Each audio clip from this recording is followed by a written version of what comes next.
and have used starvation as a method of war.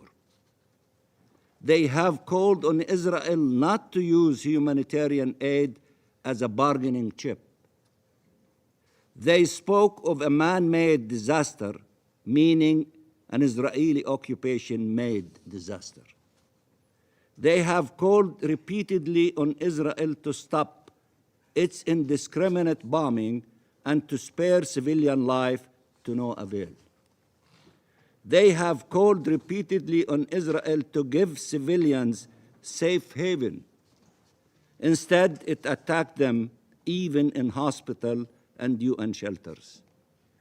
It attacked them in the very places it asked them to heed to. It killed them if they stayed and killed them if they left. And now it continues to threaten a ground operation in Rafah, where it has pushed them and confined them at the very edge of the Gaza Strip in yet another attempt to forcibly displace our people. Instead of heeding these calls, Israel has attacked those making them. It continues, in particular, its incitement against the UN, its Secretary General, whom we salute him from this place, its agencies, notably UNRWA, the lifeline for Palestinians in Gaza. The Israeli Foreign Minister wrote that UNRWA cooperates with terrorists and that the UN has become, under the leadership of Antonio Guterres, and I quote, an anti-Semitic and anti-Israeli body that shelters and emboldens terror.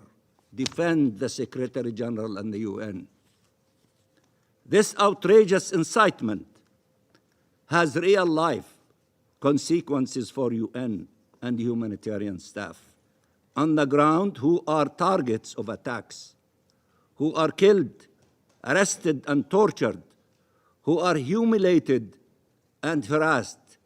It has also real-life consequences for Palestinians, as Israel has used it as a pretext to block humanitarian aid to be distributed by UNRWA. It is time for all these Israeli actions to trigger a serious international reaction, one that enforces consequences for these crimes rather than just make pleas that Israel continues to dismiss. There is no humanity when our lives are treated as expendable. There are no rules without enforcement. And Israel has been treated as a state above the law for so long that it feels it no longer has to hide when acting as an outlaw state. From ethnic cleansing to genocide. Our agony is caused by Israelis' actions, but also by the impunity it has been afforded, by the fact countries have not taken decisive measures to stop it, and many continue to call it and treat it as an ally even while it is committing such atrocities.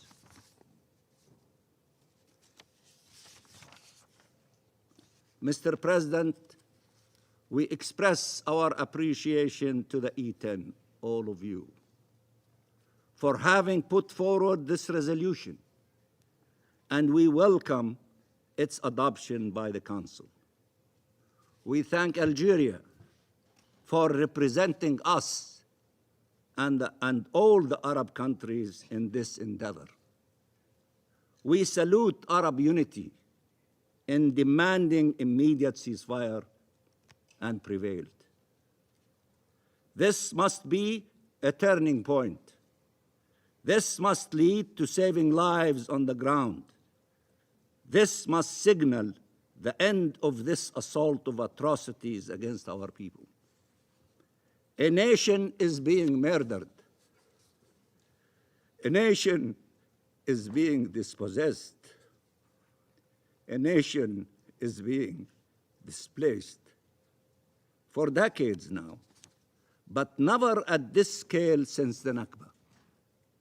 Never this openly, from Tantura to Gaza, from 1948 to 2024, we have endured. We have survived. We have resurrected only to face death once again. Life must prevail in Gaza. Must prevail in Gaza. Freedom must prevail in Palestine. For 6 months now, every single Palestinian in Gaza has endured untold suffering, loss, pain, and tragedy. This must stop now. Palestinian hostages, Palestinian victims are not less deserving of compassion and empathy, of outrage and solidarity. They must be freed from fear and want, from siege and occupation, from death and dispossession. Families must be reunited and start to heal, at least from the wounds that can actually be healed. They must be given the chance to bury their loved ones, to mourn their loss, to rebuild what can be. Even if the ceasefire happened now and the siege was lifted now, it would take generations to deal with the trauma and the devastation. Mr. President, now that this Council has finally called for a ceasefire, all forces should coalesce to make sure it is enforced. Apologies to those who the world has failed, to those that could have been saved and were not. Save the lives of those who survived against all odds. Tell them help is on the way. Hold accountable those who inflicted such suffering upon them. End this injustice. End it now. All of this is long overdue. And I thank you very much, Mr. President. I thank the permanent observer of the Observer State of Palestine for his statement. I now give the floor to the representative of Israel. Thank you, Mr. President. Mr. President, at the outset, I want to express my deepest condolences to the Russian people and to the families of all the victims of the heinous terror attack on Friday. Terror must always be condemned in the harshest terms. The Security Council was justifiably very quick to condemn Friday's terror attack in Russia, just as it was waited no time to condemn the terror attack in Iran against a police station back in December. Yet still, to this day, the Council refuses to condemn the most widespread and barbaric massacre suffered by the Jewish people since the Holocaust. At least 137 people were murdered at Crocus City Concert Hall in Russia on Friday by radical jihadists. And yes, almost 6 months ago, nearly 400 people were murdered at the Nova Music Festival in Israel by the radical jihadists of Hamas. Why does the Security Council discriminate between Russians murdered at a concert and Israelis murdered at a music festival? Civilians, dear colleagues, no matter where they live, deserve to enjoy music in safety and security. And the Security Council should have the moral clarity to condemn such acts of terror equally, without discrimination. Sadly, today as well, this Council refused to condemn the October 7th massacre. This is a disgrace. Colleagues, it was the Hamas massacre that started this war. I repeat, it was the Hamas massacre that started this war. Nearly 6 months have passed, and the Security Council still has not condemned the child-murdering rapists that began this war. The resolution just voted upon makes it seem as if the war started by itself. Well, let me set the record straight. Israel did not start this war, nor did Israel want this war. Israel disengaged and withdrew from Gaza 18 years ago. We wanted a ceasefire and coexistence. You can repeat here slogans and purport to know for the Palestinians what the Palestinians seek, but this won't make it the truth or the reality. The Palestinian representative here is lying through his teeth when he says that his people want to live side by side with Israel. By the way, as you probably know, he does not represent Hamas, he does not represent the Gazans. They did not choose him to speak for them. His leader, President Abbas, refuses to even condemn the massacre, and he continued to pay terrorists. After Israel withdrew from Gaza, the Palestinians elected Hamas, a terrorist organization. They elected a terror organization. Hamas converted every inch of Gaza into a terror war machine, right under the UN's nose, maybe with the help of some of the UN's agencies like UNRWA. And Hamas initiated ceaseless attacks on Israeli civilians throughout the past 18 years. Thousands and thousands of indiscriminate rockets and missiles at civilians. Today, Hamas is the most popular movement among Palestinians. And according to every poll, the vast majority of Palestinians support Hamas's massacre on October 7th, not only in Gaza, also in Judea and Samaria. This is the reality you should face and you should address. Colleagues, while the resolution fails to condemn Hamas, it does state something that should have been the driving moral force. This resolution denounces the taking of hostages, recalling that it is in violation of international law. Taking innocent civilian hostage is a war crime, and there is no arguing that this is what Hamas has committed. The release of the hostages should have been the #1 priority. When it comes to bringing the hostages home, the Security Council must not settle for words alone, but take action, real action. It is unfathomable that when it comes to releasing the hostages, we still only see inaction. Not a single step has been taken by the Council, aside from symbolic words. Yet, when it comes to the situation in Gaza, the Council rushed to take action. You appointed a special coordinator and established a monitoring mechanism. The Council visited Rafah to see the aid shipments firsthand. And the Secretary General has already visited Rafah crossing twice. Why do our hostages not receive concrete action? What have you done to advance their release? Colleagues, following this Council's adoption of UNSCR 2712 and 2720, which both called for the release of all hostages, Hamas did not stop to even contemplate for even one moment. It should be very clear that as long as Hamas refuses to release the hostages in the diplomatic channels, there is no other way to secure their return other than through a military operation.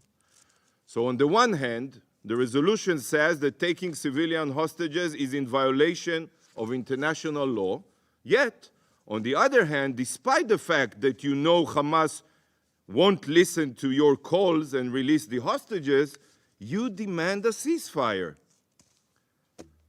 Take a moment and think about this moral contradiction.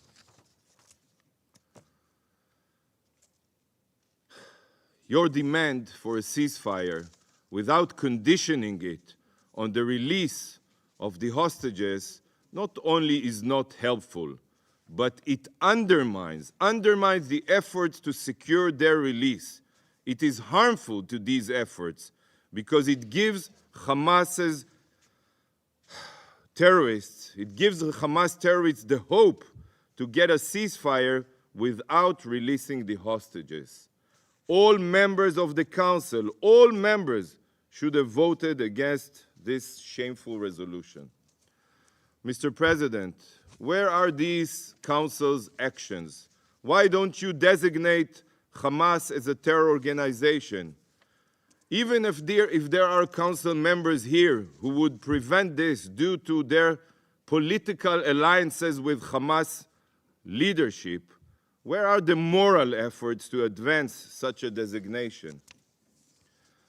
I wish to suggest an alternative text that should have been adopted by the Council if it wasn't so biased against Israel.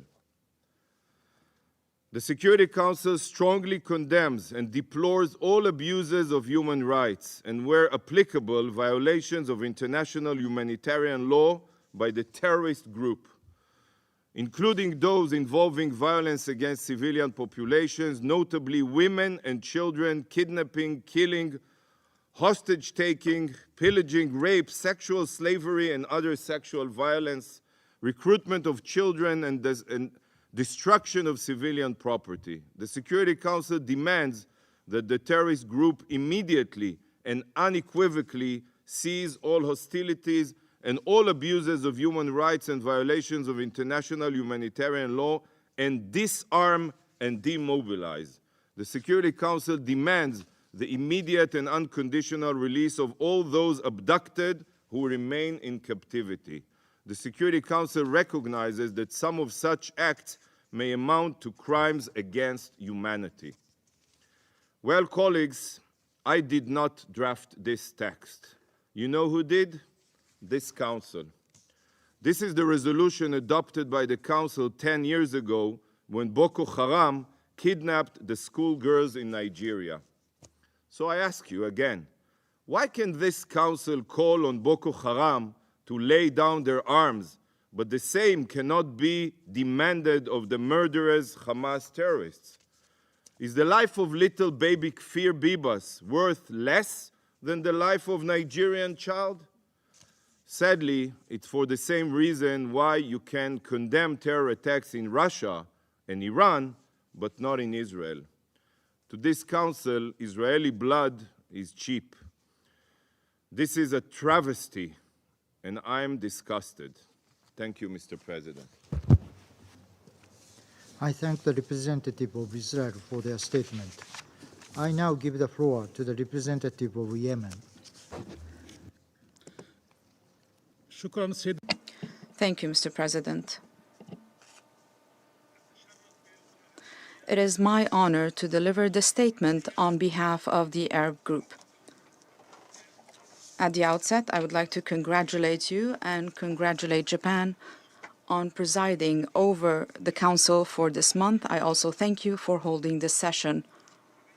We would also like to express our condolences to our colleague Vasily and to the Russian delegation, as well as the Russian government and people, for the terrorist act that claimed the lives of dozens of victims. We condemn this terrorist act and we condemn terrorism in all its forms. The Arab Group would like to thank the E10 for tabling this concise and humanitarian draft resolution that was adopted by the Security Council. This resolution unequivocally and expressly calls for an immediate ceasefire in Gaza during the holy month of Ramadan, leading to a permanent and sustainable ceasefire.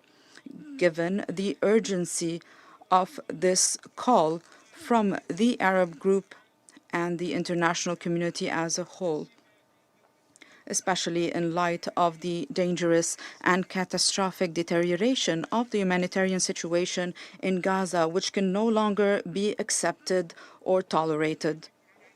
The Arab Group would like to express its thanks and appreciation to all the members of the Security Council that engaged in a positive manner in the negotiations on this draft resolution, and we value the position of member states that voted in favor of this urgent humanitarian resolution. We also welcome the adoption of Resolution 2728, which gives priority to the humanitarian dimension in order to save the lives of hundreds of thousands of Palestinians, to make sure that the Security Council once again is shouldering its legal and moral responsibilities in maintaining international peace and security, and to end the bloodbath in Gaza.